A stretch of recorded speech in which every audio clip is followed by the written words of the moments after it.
The unexpected invitation. The message that flashed across Captain Alina Reeves' holographic display was so absurd, she nearly spat out her synthetic coffee.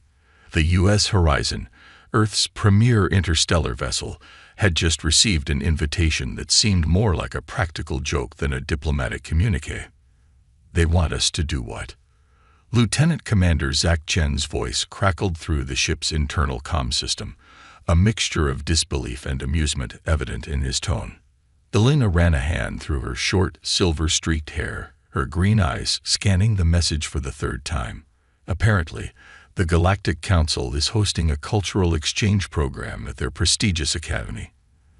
They've invited Earth to participate in what they're calling an interspecies companion showcase. You mean, they want us to bring our pets to show and tell? Zach's laughter echoed through the bridge, causing a few of the newer crew members to glance up from their stations.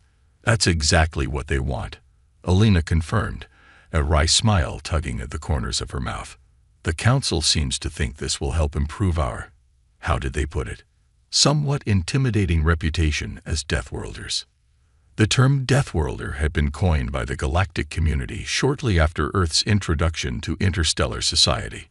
It referred to species that evolved on planets with extreme conditions, resulting in hardier, more resilient life forms. Humans, with their ability to survive in a wide range of environments and their history of overcoming planetary disasters, had quickly earned the moniker. Well, I suppose it beats their previous attempts at diplomacy, Zach mused. Remember the Hug a Human campaign? Alina groaned at the memory. That particular initiative had ended with 3 sprained tentacles, 1 diplomatic incident involving accidental ink spraying, and a formal apology from Earth's ambassador. Don't remind me. At least this time, we're on somewhat familiar ground. Though I'm not sure the galaxy is ready for the concept of pets as we know them. As if on cue, a loud bark echoed through the ship's corridors, followed by the sound of scampering paws. Moments later, the large, shaggy form burst onto the bridge, tongue lolling and tail wagging furiously. Max, Alina exclaimed as the Irish wolfhound bounded up to her, nearly knocking her out of her captain's chair. What are you doing here? Who let you out of our quarters? Sorry, Captain, a breathless voice called from the doorway. Dr. Amelia Foster, the ship's xenobiologist, appeared, her curly red hair in disarray. He slipped past me when I was checking on him. I think he sensed the excitement. Alina scratched behind Max's ears, unable to keep the affection out of her voice. It's all right, Amelia. I suppose he's just eager to make his galactic debut. As the crew chuckled, Alina felt a spark of excitement kindle in her chest. This mission, as odd as it seemed, could be the perfect opportunity to show the galaxy a different side of humanity. Not just the resilient survivors or the innovative problem solvers, but the nurturers, the caretakers, the ones who could form bonds with creatures so different from themselves. All right, team, she announced, standing up and addressing the bridge crew. It looks like we're going back to school. Send out a ship-wide announcement. I want to know every crew member who has a pet on board. We're going to give the Galactic Academy a show they'll never forget. As the crew buzzed with excitement, discussing which animals they might bring and speculating on the aliens' reactions, Alina couldn't help but feel a mix of anticipation and trepidation. They were about to introduce the concept of Earth pets to a galactic community that still viewed humans as unpredictable and potentially dangerous. What could possibly go wrong? Little did they know, their journey to the Galactic Academy would not only challenge alien perceptions of humanity, but also test the very bonds between humans and their animal companions in ways they could never have imagined. Arrival at the Galactic Academy. The U.S. Horizon dropped out of hyperspace with a subtle ripple, the vast expanse of stars giving way to a breathtaking view of the Galactic Academy. The massive structure floated serenely in space, its crystalline spires and bioluminescent domes a testament to the advanced technologies of 100 different species. Captain Alina Reeves stood at the helm, her normally stoic expression betraying a hint of awe. Beside her, Max the Irish wolfhound pressed his nose against the viewscreen, leaving a smudge that a nearby ensign hurriedly wiped away. "It's beautiful," Lieutenant Commander Zach Chen murmured, voicing the thought on everyone's mind. "And intimidating," Dr. Amelia Foster added, clutching the carrier that housed her own companion, a temperamental Scottish fold cat named Whiskers. "I'm starting to think this might have been a bad idea." Elena squared her shoulders, projecting a confidence she didn't entirely feel. "Too late for second thoughts now, Doctor. We're here to make an impression, and that's exactly what we're going to do." As the Horizon docked with the Academy's main hangar, Elena addressed her crew one last time. "Remember, we're not just representing Earth here. We're ambassadors for every creature we've brought with us. Let's show the galaxy what it really means to be from a death world." The airlock hissed open, revealing a welcoming committee that was as diverse as it was alien. Tentacled beings floated alongside insectoid creatures, while ethereal light forms pulsed in patterns that seemed to convey both greeting and caution. At the forefront stood Zarthak, the Academy's headmaster, a towering, six-limbed entity with iridescent scales and eyes that seemed to look in every direction at once. "Welcome, Terrans," Zarthak's voice resonated in their minds, a mix of curiosity and apprehension clear in the telepathic communication. "We are eager to learn about your companions." Elena stepped forward, Max padding faithfully by her side. "Thank you for having us, Headmaster Zarthak. We're honored to be here and excited to share our culture with you." As the human contingent made their way through the Academy's winding corridors, they couldn't help but notice the wide berth given to them by the alien students. Whispers and mental murmurs followed in their wake. "Are those the Deathworlders? Look at the fur on that creature. Is it some kind of weapon? I heard they eat other life forms for sustenance. How barbaric." Zach leaned in close to Elena, keeping his voice low. "I don't think they quite know what to make of us, Captain." "Good," Elena replied with a slight smirk. "That means we have the element of surprise." They were led to a vast auditorium, its tiered seating filled with beings of all shapes and sizes. At the center was a raised platform, currently occupied by a gelatinous creature that seemed to be giving a presentation on symbiotic relationships. As the humans took their seats, they couldn't help but feel like exhibits in a zoo, studied and scrutinized from every angle. Max, sensing the tension, let out a low whine, causing several nearby aliens to flinch. "Sha. It's okay, boy," Elena soothed, running her hand through his shaggy fur. "We'll show them there's nothing to be afraid of." Dr. Foster, meanwhile, was having a harder time keeping Whiskers calm. The cat had started emitting a low growl from inside her carrier, causing a ripple of unease to spread through the alien audience. "I don't think Whiskers appreciates being cooped up," Amelia whispered nervously. Maybe this wasn't such a good idea after all. Before Elena could respond, Headmaster Zarthak's voice echoed through the auditorium. "Esteemed colleagues and students, we now welcome our guests from Earth. They have brought with them examples of their pets, a concept unique to their world. Please extend them every courtesy as they share this aspect of their culture with us." As Elena stood to make her way to the platform, she felt the weight of 1,000 alien gazes upon her. This was it, the moment they'd show the galaxy that there was more to humanity than their fearsome reputation suggested. But just as she reached the first step, a commotion broke out near the back of the auditorium. Shouts of alarm and the sound of scattering aliens filled the air. Captain." Zach's voice came through her earpiece, a note of panic evident. "We might have a slight problem. Remember Ensign Rodriguez's iguana? Well, it seems Spike decided to make a break for it."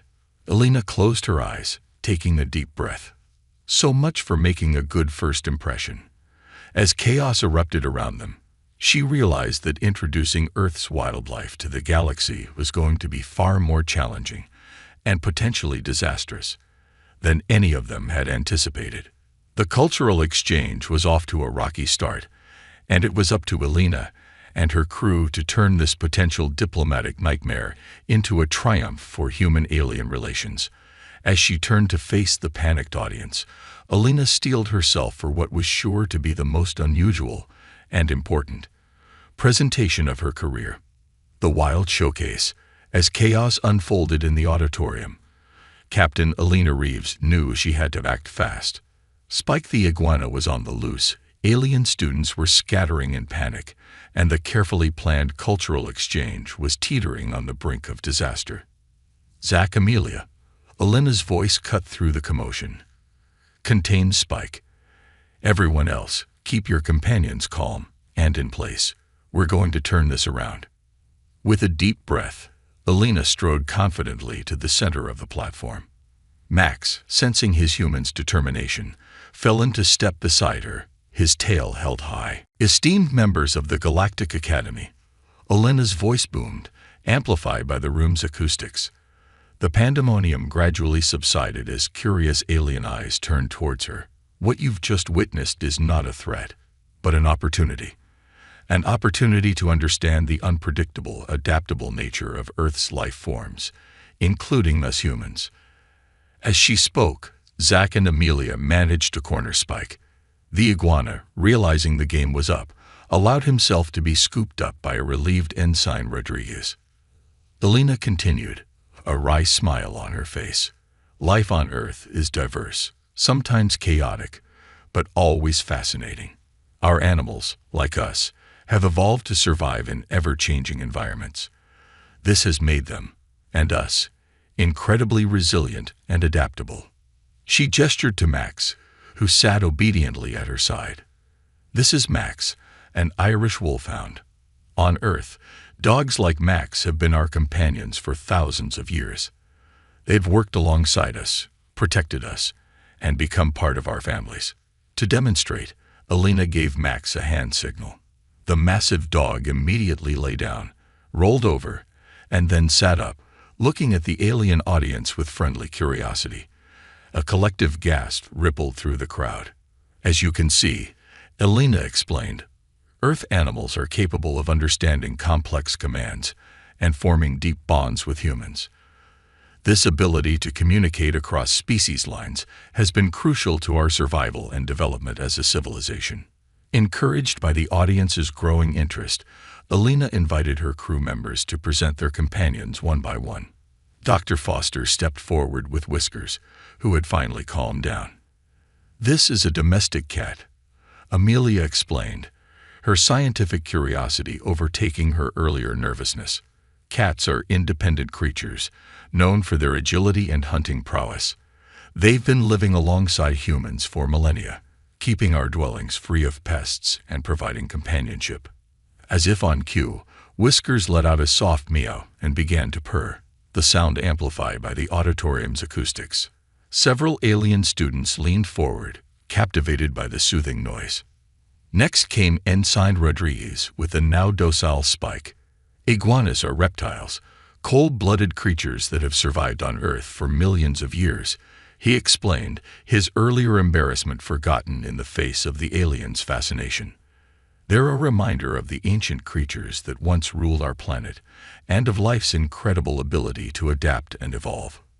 One by one, other crew members presented their pets, a colorful parrot that could mimic human speech, a gentle rabbit that elicited coos of delight from even the most stoic aliens, and a clever rat that could navigate a small maze set up on the platform. As the showcase continued, Alina noticed a change in the atmosphere. The fear and apprehension that had initially greeted them were giving way to curiosity and even admiration. Alien students were asking questions, leaning in for a closer look, and some were even requesting to touch the Earth animals, under careful supervision, of course. Headmaster Zarthak's mental voice resonated with a mix of awe and newfound respect. Captain Reeves, I must admit, when we extended this invitation, we did not anticipate this. The diversity, the intelligence, the symbiotic relationships you've developed with these creatures, it's remarkable. Alina smiled, feeling a sense of pride wash over her. Thank you, Headmaster. On Earth, we have a saying, the more you know, the less you fear. We hoped that by sharing this aspect of our culture, we could bridge the gap between our worlds. As the showcase drew to a close, Alina could see animated discussions breaking out among the alien students and faculty. The term Deathworlder was being used less as a fearful whisper and more as an expression of respect and fascination. But just as Alina was beginning to relax, thinking the hardest part was over, an alarm blared through the auditorium. Red lights flashed, and Zarthak's voice, tinged with panic, echoed in their minds. Emergency in Sector 7. Containment breach in the xenobiology lab. All students and faculty evacuate immediately. Alina exchanged a quick glance with her crew. They had come here to change perceptions about Earth and its inhabitants.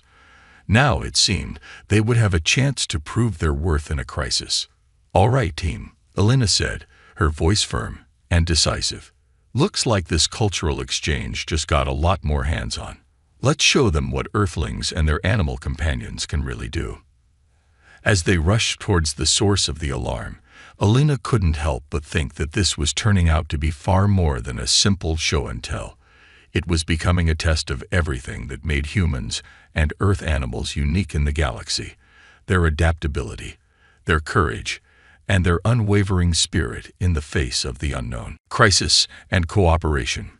The corridors of the Galactic Academy were a blur of flashing lights and panicked aliens as Captain Alina Reeves and her crew raced towards Sector 7.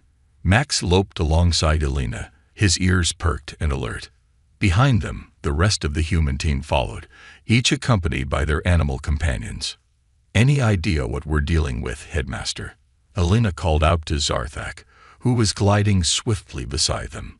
The alien's mental voice was strained. "Our xenobiology lab houses specimens from across the galaxy.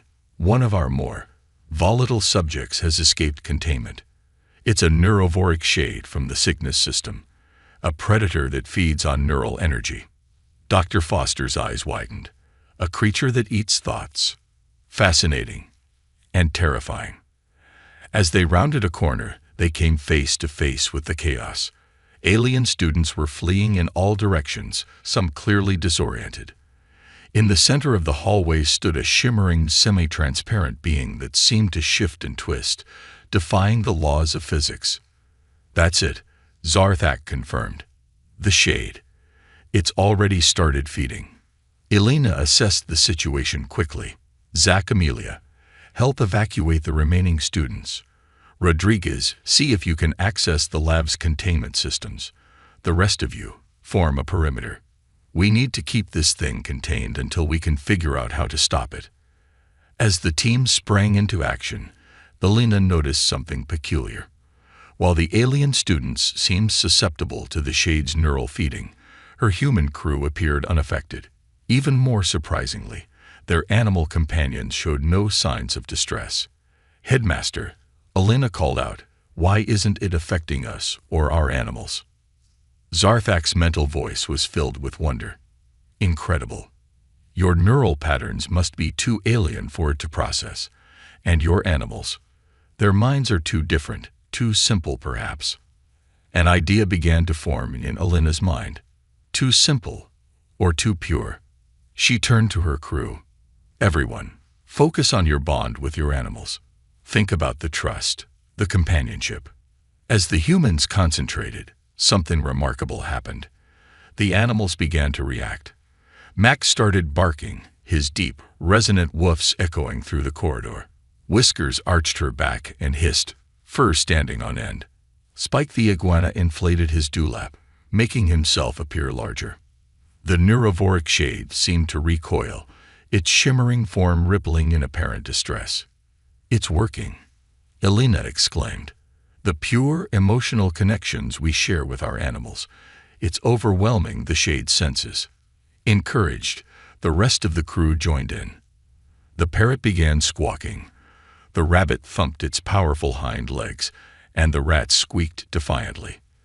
The cacophony of animal sounds, backed by the unwavering focus of their human companions, created a barrier of noise and emotion that the shade couldn't penetrate. Slowly but surely, the creature began to retreat towards the lab. Seizing the opportunity, Rodriguez managed to reactivate the containment field, trapping the shade back in its enclosure. As the crisis subsided, a stunned silence fell over the hallway. Then gradually, it was replaced by a growing murmur of awe and appreciation from the alien students and faculty who had witnessed the event. Headmaster Zarthak floated forward, all of his eyes fixed on Alina and her team. "In all my cycles, I have never seen anything like this. You and your Earth companions, you saved us all." Alina smiled, reaching down to scratch Max behind the ears. "This is what we've been trying to show you. On Earth, we may come from a harsh world, but it's taught us the value of cooperation, of forming bonds across species lines. These animals aren't just pets, they're partners, friends, family." The alien students began to crowd around, their fear now replaced by fascination. Questions flew thick and fast. How do you communicate with them? Can all Earth animals do this? What's it like to form such a bond with another species? As Alina and her crew answered questions and allowed the curious aliens to interact with their animals under supervision, she caught Zarthak's eye. The headmaster's mental voice was filled with respect and a hint of excitement. "Captain Reeves, I believe this incident has demonstrated something profound about your species and your world. Perhaps it's time we reconsidered the term Deathworlder. You've shown us that Earth isn't just a planet of survival, but one of symbiosis and mutual growth." Alina nodded, feeling a sense of pride and accomplishment wash over her. They had come to the Galactic Academy to change perceptions, and in the face of an unexpected crisis, they had done just that. As the excitement began to die down and the cleanup efforts started, Alina gathered her crew. "Well done, everyone. I think it's safe to say our cultural exchange was a success, though perhaps not in the way we originally intended." Zack grinned, patting Max's head. "So, what's next, Captain? Think they'll let us teach a class on Earth zoology?" Alina laughed, looking around at the now admiring faces of the alien students. "You know what, Lieutenant? I think that might just be the start of something big." As they made their way back to the main auditorium, Alina couldn't help but feel that this was more than just a successful mission. It was the beginning of a new chapter in human-alien relations, one where Earth's unique relationship with its animals could serve as a bridge between worlds. The galaxy had seen what Earthlings and their companions could do. Now it was time to build on that foundation and forge a future of interspecies cooperation that went beyond anything they had imagined. New perspectives and friendships. In the days following the Neurovoric Shade incident, the Galactic Academy buzzed with a new energy. The halls that had once fallen silent at the approach of the Deathworlders now filled with excited chatter and curious glances. Captain Alina Reeves and her crew found themselves at the center of this whirlwind of change, their Earth animals becoming unlikely celebrities in the process. Headmaster Zarthak had made good on the suggestion of Earth zoology classes. Alina stood at the front of a packed lecture hall, Max lounging contentedly at her feet as she addressed a diverse group of alien students. "The key to understanding Earth's ecosystems," Alina explained, "is recognizing the intricate web of relationships between species. Our planet's history is one of cooperation as much as competition." A Medusan student, its tentacles waving gently, raised an appendage. "But Captain, how do you determine which creatures to form bonds with and which to avoid?" Alina smiled. "An excellent question. On Earth, we've learned to respect all life forms, but we've also developed close relationships with species that complement our own abilities and needs." As the lecture continued, Alina couldn't help but notice the change in the students' attitudes. The fear and apprehension that had initially greeted them had given way to genuine curiosity and even admiration. Meanwhile, in another part of the academy, Dr. Amelia Foster was conducting a hands-on workshop with Whiskers. A group of alien scientists watched in fascination as the cat navigated an obstacle course, demonstrating feline agility and problem-solving skills. "Remarkable," murmured a Volcran researcher, its crystalline form shimmering with excitement. "The neural pathways must be incredibly complex to allow for such adaptive behavior." Amelia nodded, a proud smile on her face. Indeed, Earth's animals have evolved alongside us, developing intricate cognitive abilities. Whiskers here can understand dozens of commands and even seems to pick up on human emotions. As if to demonstrate, Whiskers sauntered over to a nervous-looking Arcturian student, gently rubbing against its leg and purring. The alien's nervousness visibly melted away, replaced by a look of wonder. In the Academy's biome simulator, Ensign Rodriguez was giving a practical demonstration on Earth's varied ecosystems. Spike the iguana basked under a heat lamp, while a small group of alien students carefully offered him leafy greens. Earth's climates range from scorching deserts to freezing tundras, Rodriguez explained. Our animals, like Spike, have adapted to thrive in these diverse conditions. This adaptability is something we share with them. As Orblaxian student, its gelatinous form quivering with curiosity oozed forward. Is it true that some Earth creatures can change their form to suit their environment? Rodriguez grinned. Absolutely. We call it metamorphosis. Some insects, like butterflies, undergo complete transformations during their life cycle. It's just another example of the incredible diversity of life on Earth. As the day wound down, Alina gathered her crew for a debrief. The excitement in their voices was palpable as they shared their experiences. Captain, you won't believe it, Zach exclaimed. A group of Andromeda Tech students want to collaborate on developing new environmental suits based on Earth animal adaptations. They're talking about gecko-inspired climbing gear and shark skin-based hydrodynamic materials. Amelia chimed in, her eyes sparkling with enthusiasm. And the Xenobiology department has invited me to co-lead a research project on interspecies bonding.